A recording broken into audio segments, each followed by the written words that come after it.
آپ کو سن کر یہ حیرت ہوگی کہ میڈیکل سائنس میں آج سرطان کا علاج نہیں ہے، نہ سرطان الدم کا، نہ عام سرطان کا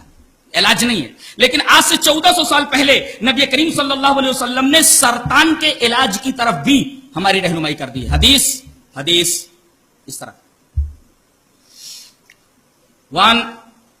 انس رضی اللہ تعالی عنہ ان ناسا اشتووا فی المدینہ فامرهم النبی صلی اللہ علیہ وسلم ان يلحقوا براعیه یعنی الابل فیشربوا من البانها وابوالها فلحقوا براعیه فشربوا من البانها وابوالها حتى صلحت ابدانهم فقتلوا الراعی وساقوا الابل فبلغ النبی صلی اللہ علیہ وسلم فبعث فی طلبهم فجیء بهم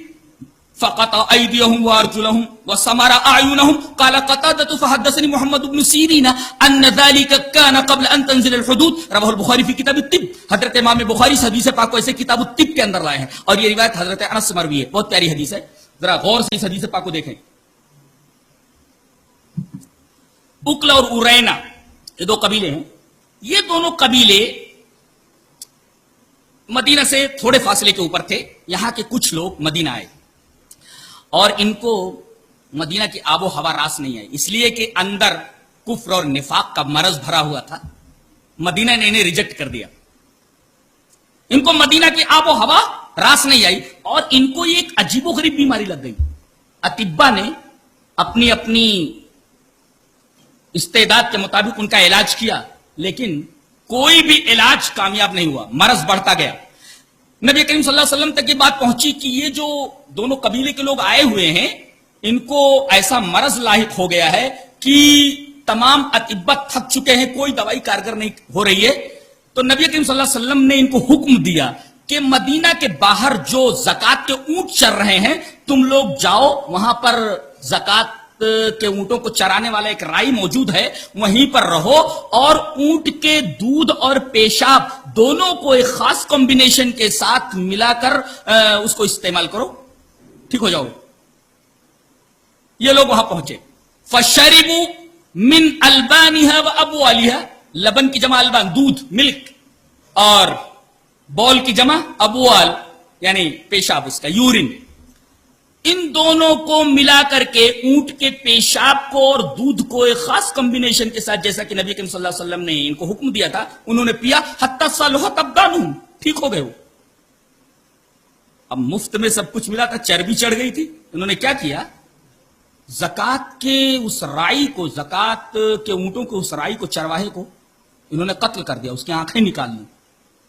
اس کے پیر کاٹ دیے، اس کے ہاتھ کاٹ دیے۔ آدمی اتنا سنگدل بھی ہو سکتا ہے؟ آدمی ایسا ایک آدمی کے ساتھ کیسے کر سکتا ہے؟ ایک آدمی کا ہاتھ کاٹ دینا، ایک آدمی کا پیر کاٹ دینا، بم سے کسی کو اڑا دینا۔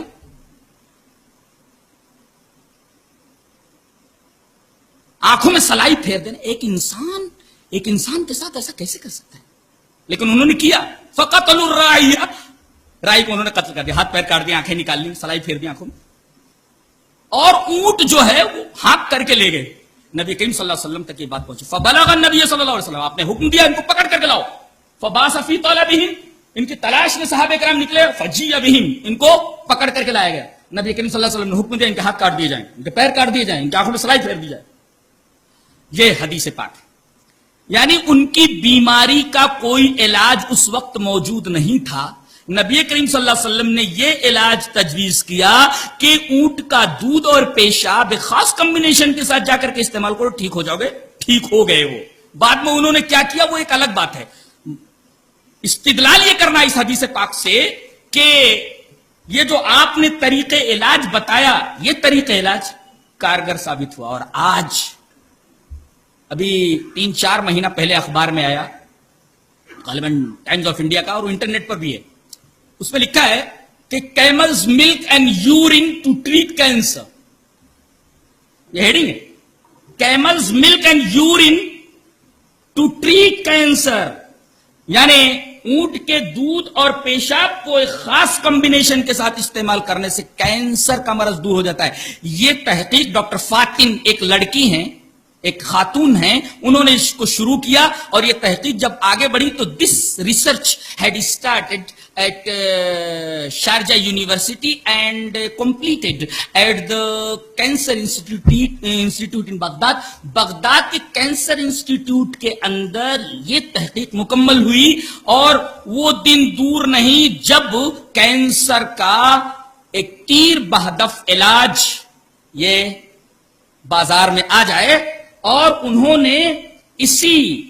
اونٹ کے دودھ اور پیشاب کے کمبینیشن کے اوپر تحقیق کی ہے اور جلد ہی وہ دوا بازار کے اندر آنے والی ہے۔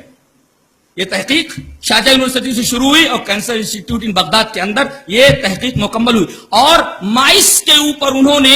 اس تحقیق کو مکمل کیا ہے۔ چوہوں کے اندر سرطان کے جراثیم ڈالے گئے اور اس کے بعد اس کمبینیشن کو انجیکٹ کیا گیا۔ انجیکٹ کرنے کے بعد